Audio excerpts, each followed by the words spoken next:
Truth seekers are welcome here to our channel, all about the interesting realm of Prince Harry and Meghan Markle.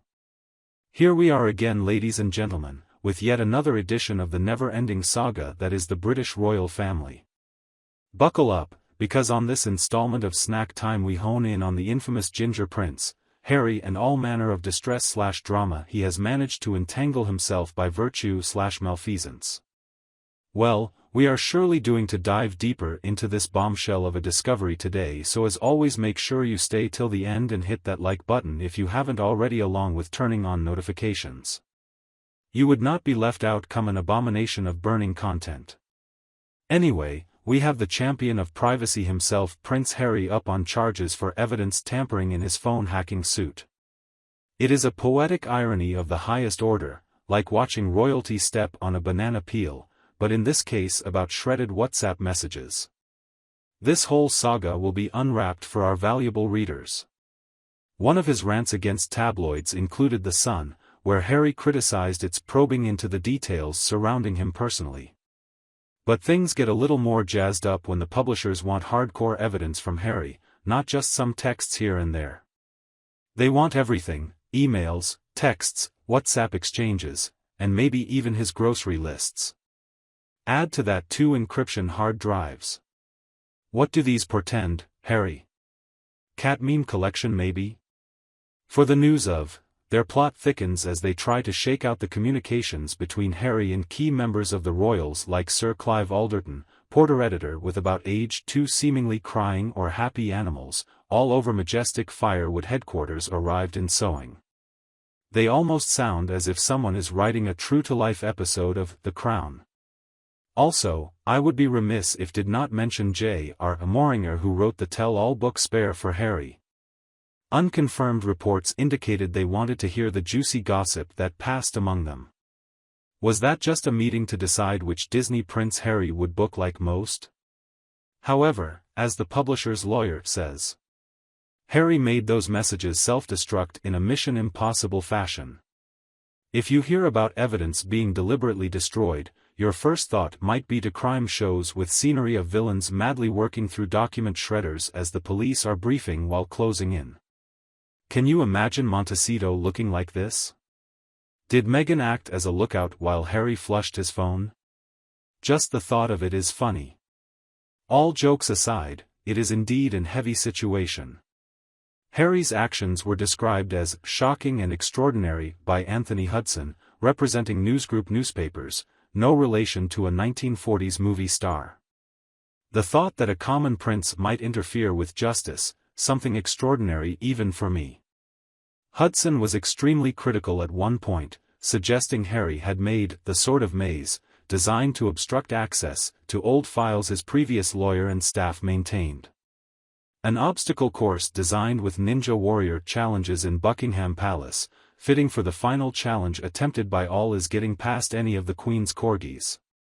Want the texts? Sweep Fluffy up into the clouds, Harry reveals with a laugh. His team fires back, calling the entire thing a fishing expedition in disguise, fancy jargon for they have no leads and hope you don't either. They accuse Newsgroup newspapers of foot-dragging over disclosures. Tactical and slow-moving, sounds like a Grissom law firm. The excerpt then turns more scandalous by drawing eerie memories of a posh boarding school name for Harry's noble-sounding attorney, David Sherburne, as he insists in good student order that Harry has been all obedience and diligence when it comes to his duty. The redacted telegram also reveals that Harry has done some extensive research that has exceeded his mandate. Wow, exceeded his mandate. Next, did he visit a psychic to retrieve his deleted messages? Okay, let's back up a minute here. This isn't just about Harry and his mysteriously disappearing messages. This is all part of the same case that involves a lot of plaintiffs, including actor Hugh Grant. Hugh Grant, the lovely hero of multiple rom-coms?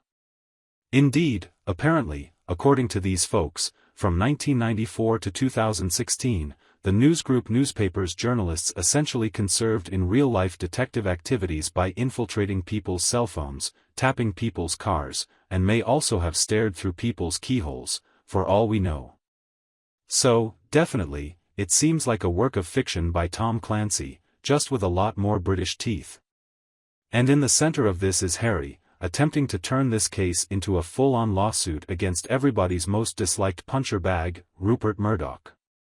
The justice rejected his proposal as far too ambitious, obviously. And here's where it gets spicy.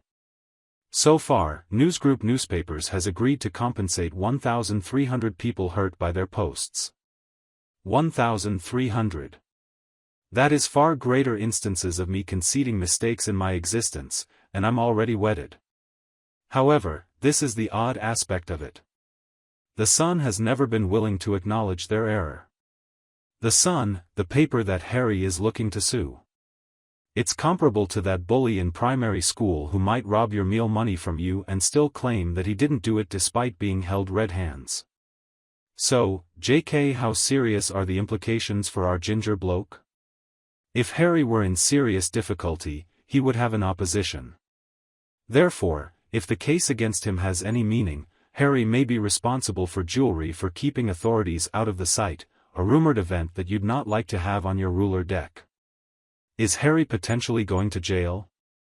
It seems ridiculous as the notion of him deciding to quit the ruler introduction and moving to California. Just picture it, gentlemen and women.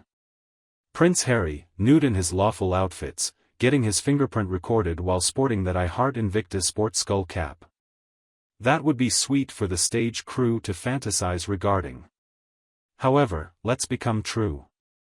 Harry's likelihood of landing in jail is as possible as the monarch failing in creating surgery to create a TikTok routine.